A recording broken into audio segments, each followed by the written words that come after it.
Projectile motion की जितने भी न्यूमेरिकल है वो पहले कंप्लीट करेंगे।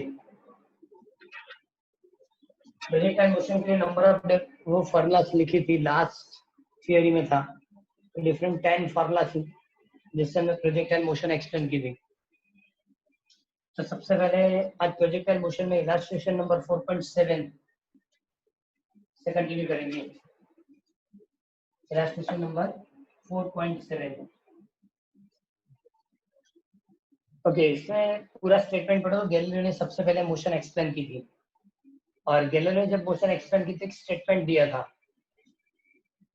मैंने जब आपको रेंज और रेंज से मैक्सिमम रेंज एक्सप्लेन की थी, प्रोजेक्टाइल मोशन होती है, यहाँ ड्रॉ कर रहा हूँ, सुनो, तो उसको रेंज बताया जाता है, और इस एंगल को थीटा, ये थीटा 0, वेलोसिटी भी 0। ओके, तो प्रोजेक्टाइल एंगल जब 45 होता है तो रेंज मैक्सिमम हो जाती है, ऐसी स्टेटमेंट गैलीलियो की थी। ओके, लेकिन एक और स्टेटमेंट भी है कि सपोज आप ये एंगल 45 लेंगे और 45 एंगल के साथ डिफरेंट टू एंगल ये ऑब्जेक्ट प्रोजेक्ट करेंगे। Okay, suppose this angle theta, ये भी क्या लिखेंगे, थीटा, मतलब 45 प्लस थीटा, 45 माइनस थीटा, इसको 45 माइनस थीटा बता जाएगा, इसको 45 प्लस थीटा बता जाएगा। तो डिफरेंट आप एंगल लेंगे लेकिन इक्वल डिफरेंस विद 45, तो रेंज भी इक्वल होगी। ये स्टेटमेंट हमको प्रूव करके लेना है। 4.7 की क्वेश्चन पढ़ो, पता चल जाएगा। ओके, तो लिखा है कि 45 by equal amount the range are equal, वो प्रूव करके दो। ओके, सपोज करके हम लिखेंगे, suppose R1 and R2 are the range of a projectile, R1 range of projectile, then angle is 45 minus theta, and R2 range of projectile 45 plus theta. Okay, पहले 45 minus theta मतलब इसके लिए calculate किया, 45 plus theta उसके बाद। Okay, ये दोनों के लिए हमको रेंज कैलकुलेट करके देना है, और R1 R2 इक्वल आना चाहिए ना। Formula of range is equal to V0 square sin 2 theta upon G। Okay, ये प्रॉब्लम ऐसे कि प्रोजेक्टाइल की सभी जो इक्वेशन है हमको याद होनी चाहिए। तो R is equal to V0 square sin 2 theta अपन क्या लिखेंगे, G। Okay, now for theta is equal to 45 degree minus theta, theta 1 करके रख सकते हैं।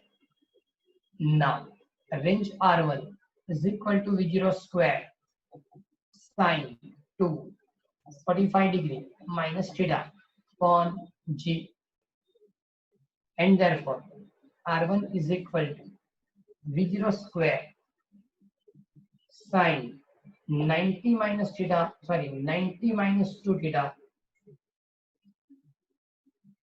क्या काम किया, 2 मल्टीप्लाई कर दिया। ओके, आगे चलो, 90 माइनस थीटा किस क्वाड्रेंट में होगा,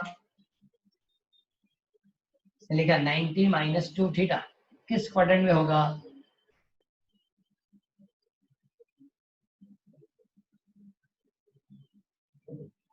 चैप्टर नंबर 3 में मैंने आपको यूनिट सर्कल ड्रॉ करके दिया था।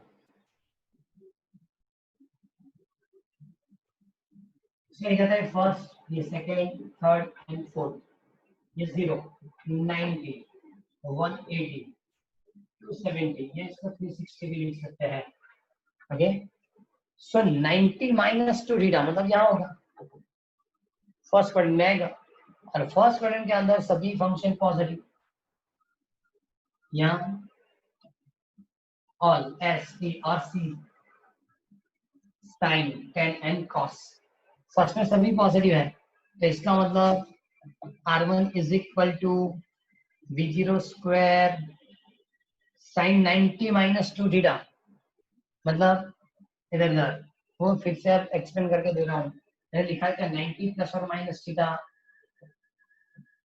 270 प्लस और माइनस थीटा, तो लिखा था साइन के लिए आप कॉस कर देंगे और कॉस के लिए आप साइन लिखेंगे, मतलब फंक्शन चेंज हो जाएगा। ओके, अब यहाँ चेक करो 90 माइनस 2 थीटा मतलब इस टाइप की फॉर्मूला हुई, तो साइन का कॉस में कन्वर्जन करना पड़ेगा। r1 is equal to v0 square cos 2 theta upon g. The equation number 1. इसके लिए कैलकुलेशन हुई है थीटा 1 के लिए. अब now theta 2 is equal to 45 degree plus theta, and therefore r2 is equal to v0 square sin 2 45 degree plus theta upon g. मतलब यहाँ हमने 45 plus theta ऐड कर दिया है. Okay, now v0 square sin 90 plus 2 theta upon g. Okay, 90 plus theta कहाँ होगा? तो यहाँ तक 90 है, प्लस थीटा या प्लस 2 थीटा सेकेंड क्वाड्रेंट में आएगा, और सेकेंड क्वाड्रेंट के अंदर साइन क्या होगा? पॉजिटिव. तो लिखेंगे r2 is equal to v0 square 90 plus और माइनस थीटा, तो साइन के लिए कन्वर्जन किसकी होगी? cos. क्या लिखेंगे? 2 theta upon g is equation number 2. Hello,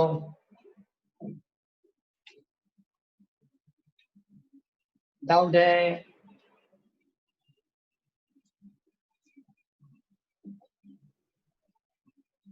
from 1 and 2 अब दोनों चेक करो. First equation v0 square cos theta upon g, v0 square cos theta upon g. r1 equal to, तो उन्होंने बताया कि 45 के साथ जब इक्वल डिफरेंस है थीटा प्लस थीटा माइनस, तो दोनों के लिए रेंज की वैल्यू क्या मिलेगी? इक्वल मिलेगी. दोनों के लिए रेंज इक्वल होगी. क्लियर? सब इसकी रेंज आपने इस तरह से कंप्लीट की, इसकी रेंज ऐसा आएगी. मतलब रेंज की वैल्यूएशन क्या होती है? इक्वल होगी. क्लियर? तो ये इलस्ट्रेशन नंबर 4.7 था.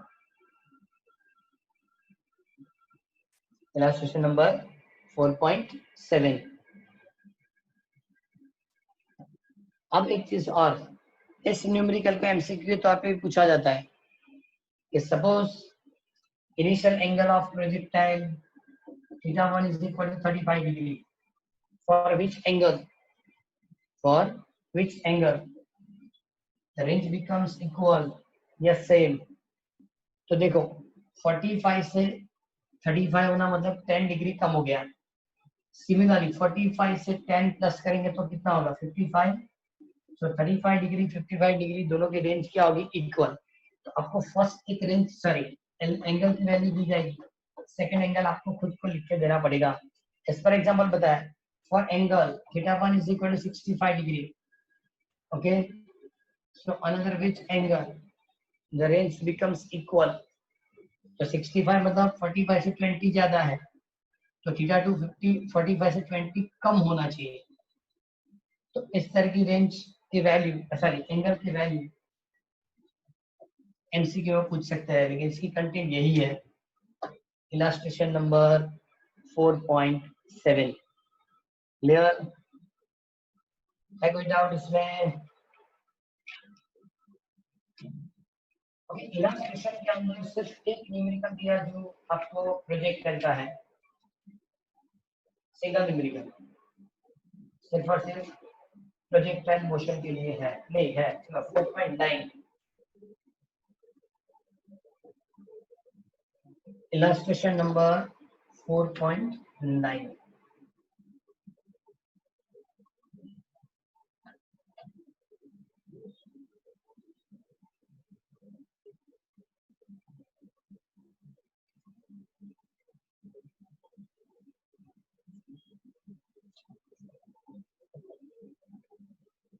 Illustration number 4.9.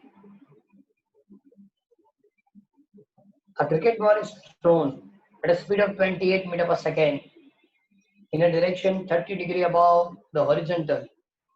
Okay, क्या क्या लिख दिया? Initial velocity v0 28 meter per second. Projector angle 30 degree with horizontal. First, the maximum height. Second, the time taken by the ball to return the same level. Same level मतलब total time of flight.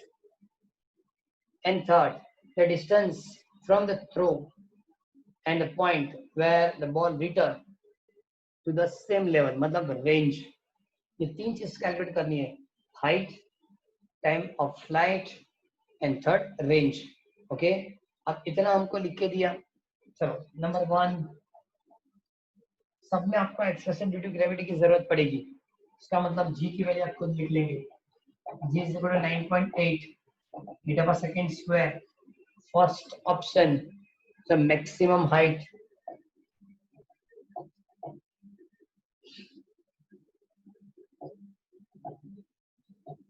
h। Formula क्या है maximum height के लिए? Maximum height के लिए formula v0 square sine square theta 0/2g। Formula याद नहीं होगी तो प्रॉब्लम कैलकुलेशन में होगा। सो 28 square sine square 30 2 into 9.8. What is the value of sin 30? 1/2. 1/2. 1/2. Square of 28.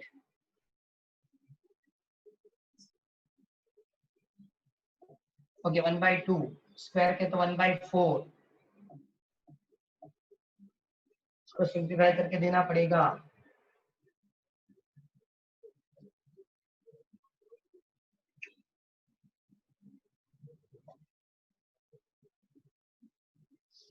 Check करो, ये मल्टीप्लिकेशन 78.4 आती है।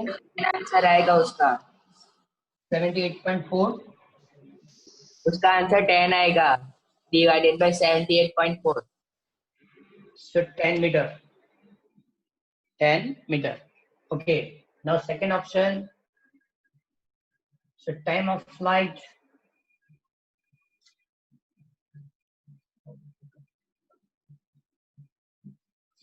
Time of flight. ZEF. Maximum height की जो टाइम है उससे ज्यादा। 2v0 sin theta 0 divided by g। 2 into v0 28 sin 30 upon 9.8। मतलब ये 1/2 होगा। 2 into 28 1 upon 2 into 9.8।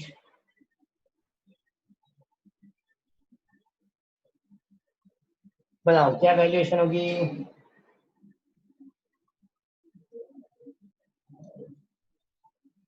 56 divided by 19.6। Sir 2.857 2.87 approximate 2.9 second हो सकता है। अप्रोक्सीमेट 2.9 सेकेंड लिख सकते हैं। Okay, now third option, range r is equal to v0 square sin 2 theta upon g। So now v0 square मतलब 28 square sin 2 angle 30 divided by g मतलब 9.8। 9.8। अब sin 30 नहीं लिख सकते, ये मल्टीप्लाई कर sin 60 हो जाएगा। 28 square sin 60 upon 9.8। So now 28 square sin 60 मतलब 0.8660। इसका मतलब ये √3/2 की सॉल्यूशन है। तो चलो सिंप्लीफाई करो और आंसर दो।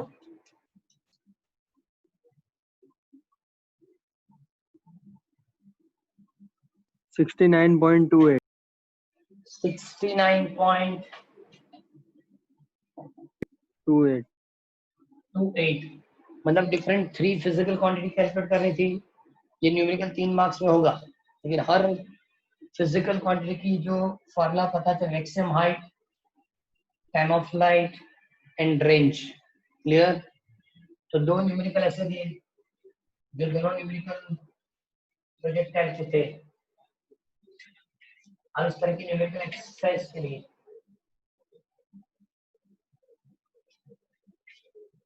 एक्सरसाइज में 15, 16, 4.15 and 4.16.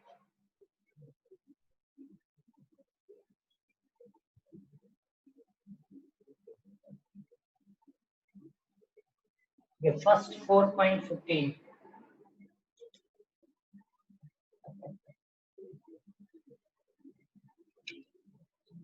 a saying of a long hall is a 25-meter high. What is the maximum horizontal distance that a ball throw with a speed of 40 can go without hitting the ceiling of a hall? Okay, पहले तो height दी 25 metre, velocity दी 40 metre पर second, जी लिख लेंगे 9.8 metre पर second square.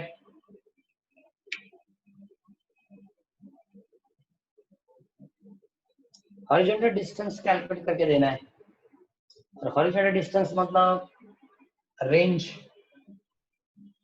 Horizontal distance का मतलब क्या होगा? रेंज।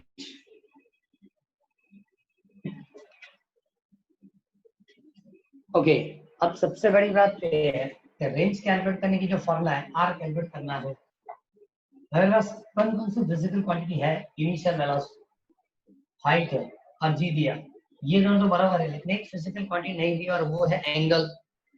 जब तक एंगल नहीं मिलता आप हाइट मेजर नहीं कर सकते, time of flight, time for maximum height and range किसी को भी कैलकुलेट नहीं कर पाते। तो सबसे पहले हम एच की फॉर्मूला यूज करेंगे कि v0 square sine square theta 0 divide by G. Okay, और इससे हम पहले थीटा कैलकुलेट कर लेंगे। सो नाउ 25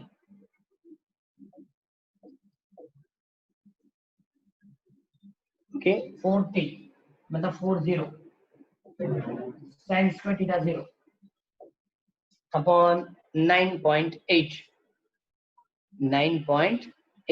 कैलकुलेट क्या करना है?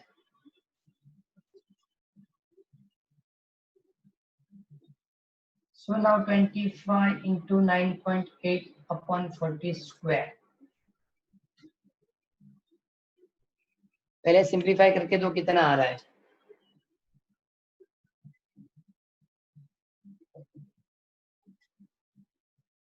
25 into 9.8 divided by 1600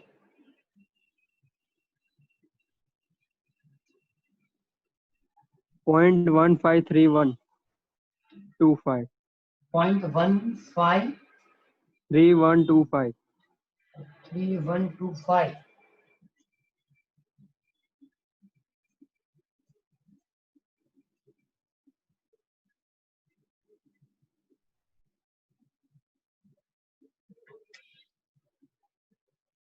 answer math नहीं होता होगा, देखो दर्पण में क्यों ऐसा? हाँ, फॉर्मूला में 2g है। अब इसका डबल कर दो, क्या लिखेंगे? 3062 0.306 3062। चलो उसकी स्क्वायर रूट निकालो। सो साइन थीटा 0 इसकी स्क्वायर रूट निकालो।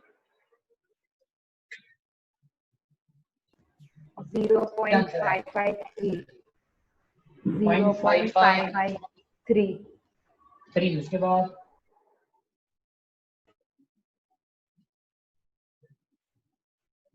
कंप्लीट हो गया। क्योंकि ऐसे भी चेक करो, नेचुरल साइन की टेबल के अंदर पॉइंट के बाद 4 डिजिट तक आंसर मिलता है। सो 0.553 है, इससे बाद में डिजिट है यस सर। कौन सा है? 335 मतलब 34 0.5535 4 होगा 4 3 3 4 4 होगा सर। 3 4 4 के बाद 5 5 3 4 5 5 3 4 4 के बाद सर ऐसा नहीं है, 0.553353 0.553353 ऐसा है। हाँ फिर से एक बार चेक करो, पढ़ो नहीं होने 0.3062 की square root.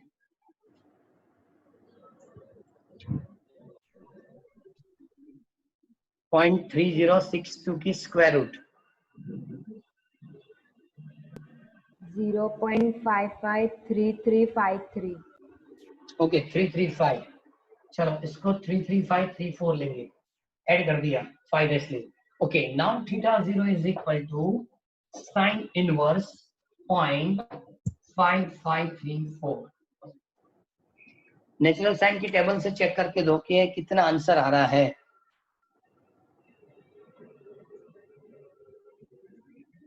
Natural 33 sine degree 33 degree 36 minute. 36 second 33 degree हाँ 33 degree 36 minute. Minute exact answer मिलता है, प्लस माइनस है। एग्जैक्ट है sir.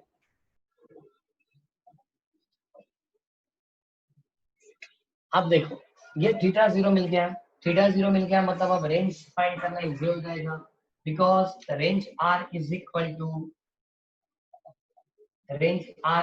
To v0 square sin 2 theta 0 upon g। अब देखो यहाँ थीटा है एंड देयरफॉर 2 थीटा 0 करेंगे तो 2 थीटा मल्टीप्लाइड विद 2, ये 66, ये 72, लेकिन ये कभी मिनट 72 नहीं आता क्योंकि 1 degree is equal to 60 minute. तो यहाँ 12 करेंगे और यहाँ 67 करेंगे। क्लियर? 2 से जो मल्टीप्लाई किया पता चला, अब 2 से मल्टीप्लाई करेंगे तो 66 डिग्री 72 मिनट होगा, 66 डिग्री 72, लेकिन 72 मिनट नहीं लिख सकते क्योंकि because 1 degree equal to 60 minute, आगे 1 डिग्री इंक्रीज कर दो। Now v0 square, okay velocity equal to 40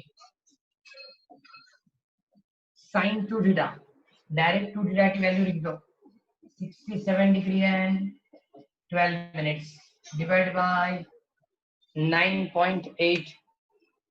चलो फिर से नेचुरल साइन यूज करके मुझे बताओ 67 डिग्री 12 मिनट्स की आंसर क्या आ रही है? 0.9219।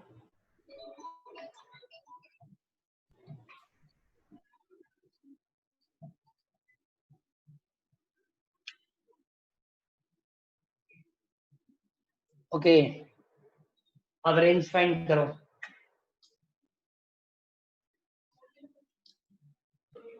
150.514। 150.514 मीटर। क्लियर? अभी सभी जो न्यूमेरिकल है इसे सिंपलीफाई करना है, लेकिन पता चला कि कितनी फिजिकल क्वांटिटी हमको चाहिए। ओके आज सबसे पहले तो सबकी आपको फॉर्मूला याद होनी चाहिए। ये था 4.14 सॉरी 15 के बाद 4.16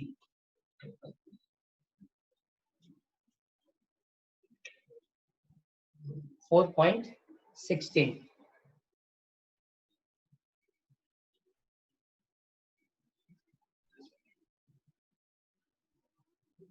ओके 4.16 की क्वेश्चन पढ़ रहा हूँ।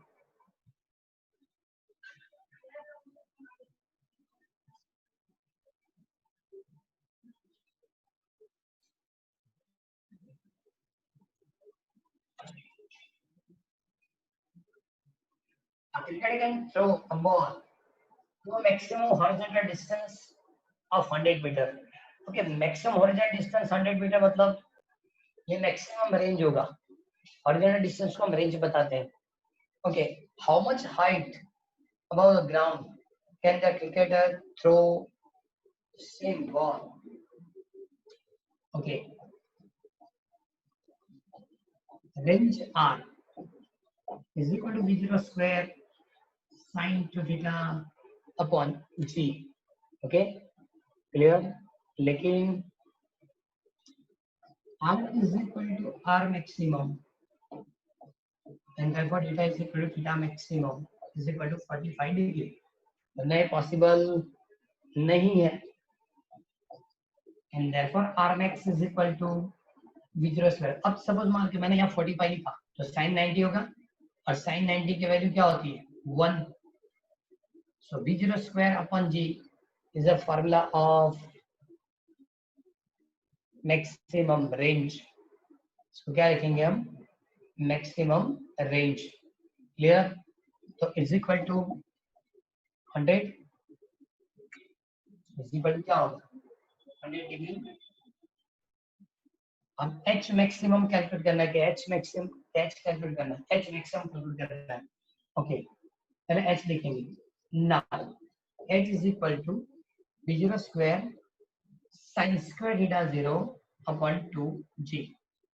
But H is equal to H maximum.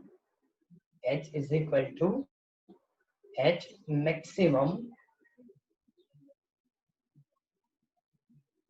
and therefore theta 0 कितना होगा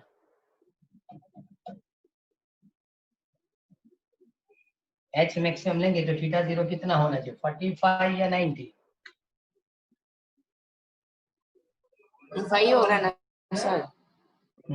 थीटा 0 इज इक्वल टू 90 क्योंकि मैक्सिमम हाइट तक जाना तो ऊपर जाना है तब एंगल की जरूरत नहीं है. 45 लेंगे 45 बराबर तो इस डायरेक्शन में प्रोजेक्टाइल करेगा. मैक्सिमम हाइट तक जाना मतलब ऊपर तक जाना पड़ेगा और जब उसको ऊपर तक जाना है ओके मोशन तो वही है ना तो लिखने की जरूरत है ही नहीं बराबर डायरेक्ट लिख देते. चलो V0 स्क्वायर कितना हुआ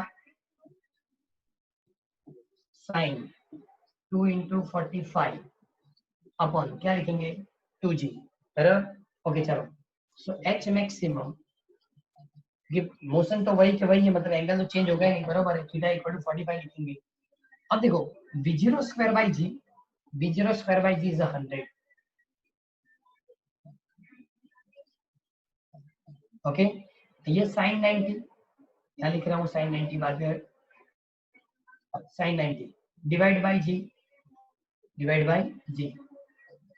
H maximum is equal to V0 square by G is equal to 100. Sin 90 is equal to 1. अपन क्या होगा 9.8 लिखना पड़ेगा 9.8.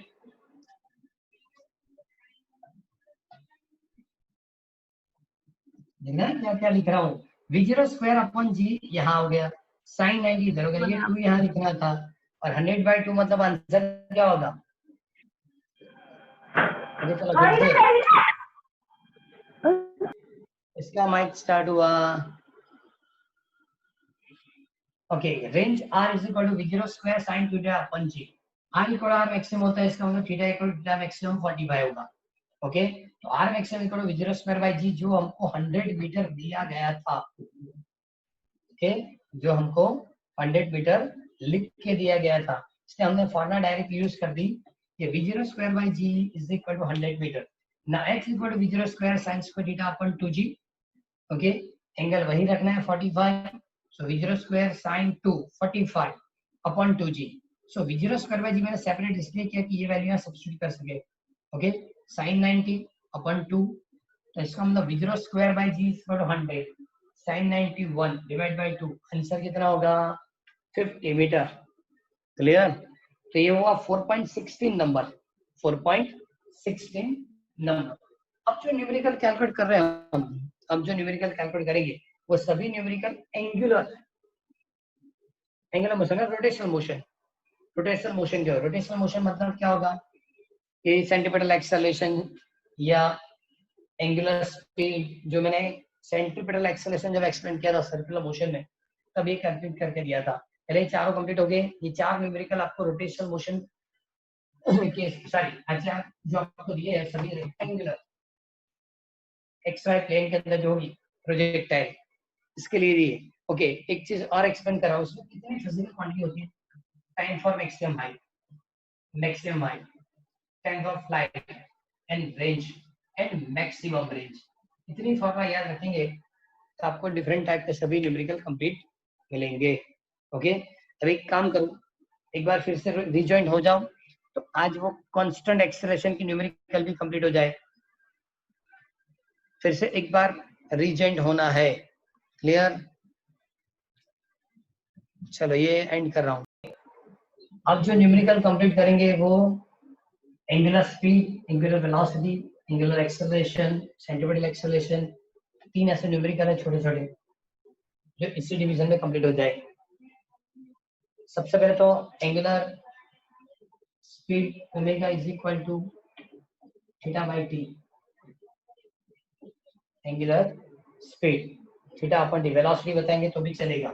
Okay, then centimetre acceleration v square by r, centimetre acceleration v square by r।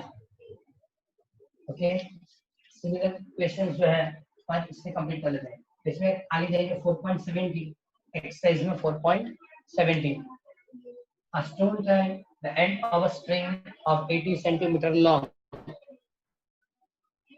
80 centimeter long,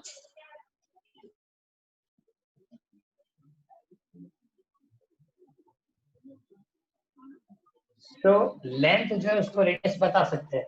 क्यों? कि suppose आपने किसी thread के साथ स्टोन टाइट कर दे और ऐसे रोटेट करेंगे तो लेंथ है वो सर्कुलर पाथ की रेडियस हो जाएगी। m is equal to r is equal to 80 centimetre या 0.8 मीटर। तो क्या रखेंगे? 0.8 मीटर। आगे बढ़ेंगे, इसको कांस्टेंट स्पीड से रोटेट करना है। If the stone make a 14 revolution in a 25 second, 14 revolution, okay, one revolution is equal to 2 pi radian.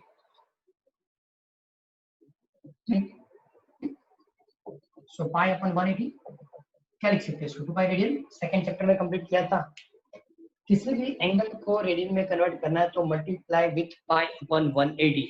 एक सर्कल कंप्लीट करेगा, रोटेशन में एक सर्कल कंप्लीट करेगा तो उसको रेडियन में कितना लिखेंगे? तो रेडियन में 360 into pi by 180, 360 pi upon 180, तो कैंसिल कर देंगे, मतलब 2 pi radian. So one revolution is a 2 pi radian. So total revolution कितने दिए? 14 revolution.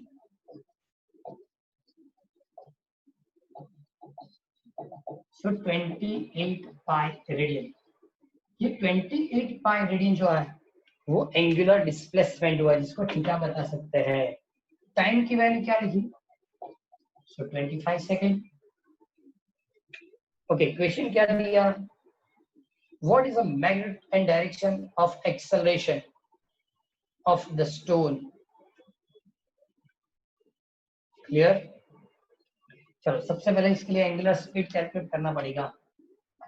Omega is equal to theta divide by T. Okay, theta क्या होगा? 28 pi divide by 25 second. Okay, so 28 into 3.14 upon 25। ये complete करके दो, क्योंकि एक round complete करना मतलब 360 डिग्री, जिसको हम 2 पाई रेडियन लिखते हैं, ऐसा 14 राउंड कंप्लीट होंगे इन 25 सेकेंड। तो angular speed is equal to theta upon T, 2 pi 28 pi upon T. ये मतलब कितना हुआ? 25। इसके आंसर कितनी आती है बताओ? 3.5168। ओके, 3.51। इसकी यूनिट होती है रेडियन पर सेकेंड या रिवोल्यूशन पर सेकेंड या रोटेशन पर सेकेंड, लेकिन हमने रेडियन में कन्वर्ट किया तो हम लिखेंगे रेडियन पर सेकेंड। अब उसने कहा हमारे पास एक्सेलरेशन पूछा, अब मैंने यहाँ लिखा है एक्सेलरेशन की formula a is equal to v square by r, लेकिन उस दिन हमने कंप्लीट किया था v is equal to r omega, a is equal to r square omega square divide by r, इसका मतलब ओमेगा स्क्वायर r। आपने ओमेगा कंप्लीट करके दिया, ओमेगा कितना हुआ?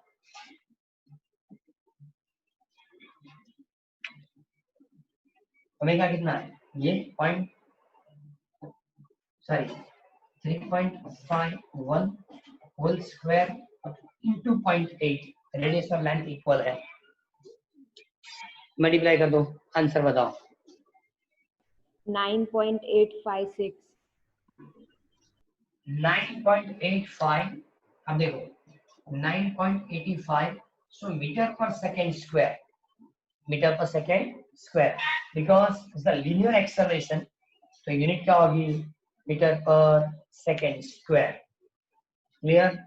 तो ये जो न्यूमेरिकल थी वो 4.17 नंबर थी, 4.17 number. Clear? Now similar numerical आएगी इसके बाद 4.18। हाँ, जितने न्यूमेरिकल सब स्मॉलर, मतलब इजी भी है, फॉर्मूला याद रखनी पड़ेगी, सिर्फ सिंप्लीफाई करना है।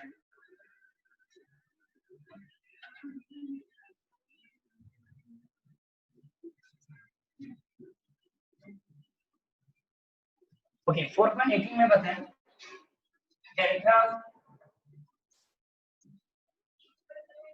okay, is the horizontal loop of radius 1 kilometer, a radius 1 kilometer, okay, radius 1 kilometer के अंदर with a steady speed of 900 meter per second, sorry 900 kilometer per hour, compare its centripetal acceleration with acceleration due to gravity।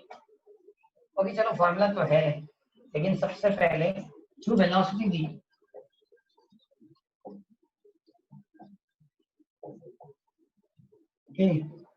तो हम 5/18 से multiply करेंगे, metre पर second में हो जाएगा, कितना हुआ बताओ।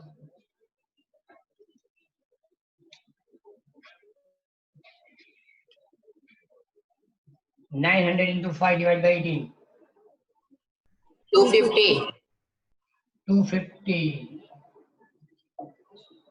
मीटर पर सेकेंड। ओके, रेडियस इसने 1 किलोमीटर लिखा था, इसका मतलब 1000 मीटर हो जाएगा। ओके, अब सिर्फ और सिर्फ हमको एक्सेलरेशन कैलकुलेट करना है, तो लिखेंगे centimetre acceleration s is equal to v square by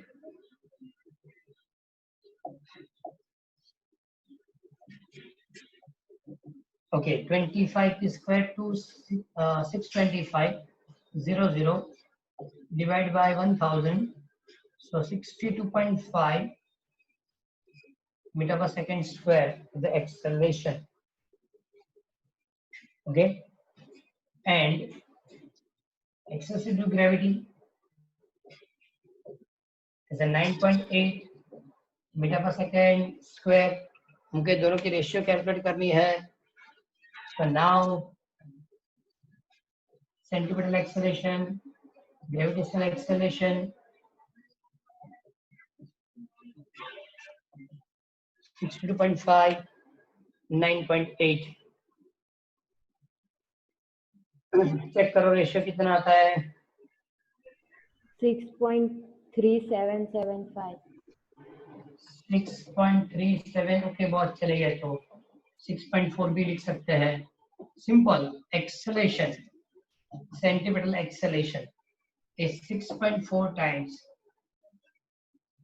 acceleration due to gravity, acceleration due to gravity।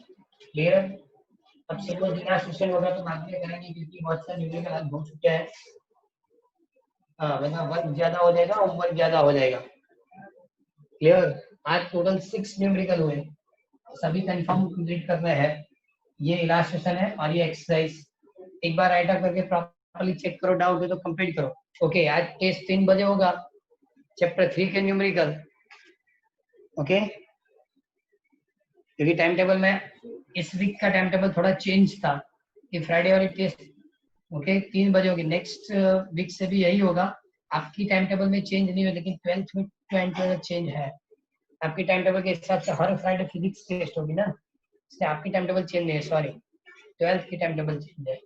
Okay, तो आज चैप्टर नंबर 3 के न्यूमेरिकल होंगे, 3 अगला टेस्ट रहेगा और 6 न्यूमेरिकल होंगे, इसमें से 5 आपको लिखने हैं पेपर में। टोटल 6 न्यूमेरिकल होंगे, आपको 5 लिख के कंप्लीट करने पड़ेंगे। क्लियर है? कोई डाउट बोलो। सर एमसीक्यू वाले होंगे या फिर एमसीक्यू नहीं, न्यूमेरिकल की बात कर रहा हूँ, न्यूमेरिकल। मतलब ओके, मतलब वो फुल सॉल्व पेपर करके देखो, वो पेपर आपको 3 बजे ग्रुप पर रख देंगे। ओके, 3 बजे आपको क्या काम करना है, 5 न्यूमेरिकल लिखने हैं। ओके, और 5 न्यूमेरिकल अप्रोक्सीमेट ऐसे 35-40 मिनट्स है, लेकिन 3 o'clock आपको पेपर दिया जाएगा 3 PM।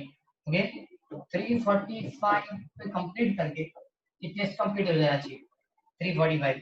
ओके, मैक्सिमम 3:50 तक मैं जो नंबर अंदर दूंगा वहां आपकी पीडीएफ साइन कर देंगे। जो नंबर मैं दूंगा उस नंबर के ऊपर ग्रुप में कहीं भी नहीं, जो नंबर वहां लिखा है उसी नंबर के ऊपर आपको आपकी मतलब पीडीएफ होमवर्क जैसे भेजता है ना, उसी तरह से पीडीएफ जो भी न्यूमेरिकल 5 लिखे उसकी पीडीएफ वहां सेंड कर देनी है। क्लियर? ये बहुत ज्यादा टाइम लेकिन फर्स्ट टाइम हम लिखने इसलिए, वरना न्यूमेरिकल कैलकुलेट करने के लिए वो लोग जो टाइम देंगे वो 6 मिनट से ज्यादा नहीं होगा, और 5 न्यूमेरिकल लिखना मतलब 30 मिनट से होगा। मैंने आपको टोटल आज 45 मिनट्स दिए। क्लियर? पेपर के अंदर जब न्यूमेरिकल लिखना होता है तो 5 या 6 मिनट, लेकिन 6 मिनट से कैलकुलेट करो तो 5 न्यूमेरिकल 6 मिनट में कंप्लीट 30 मिनट्स में हो जाना चाहिए। क्लियर? लेकिन आज 3:45 तक लिखे चलेगा और 3:50 तक आपको सबमिशन कंप्लीट कर देना है। क्लियर? आज ओके सर। न्यूमेरिकल बोलो। हेलो, है कोई doubt? No sir. No sir. Okay, group में रख देंगे पेपर आपको और लिख के आपको कंप्लीट करना है। आप लिखते वक्त पेरेंट्स के ऊपर साइन कर देना, करवा देना कि भाई ये पेपर यहाँ घर पे इस टाइम पे लिखा था। क्लियर? और बाद में पीडीएफ सेंड कर देना है। चलो मीटिंग एंड करेंगे।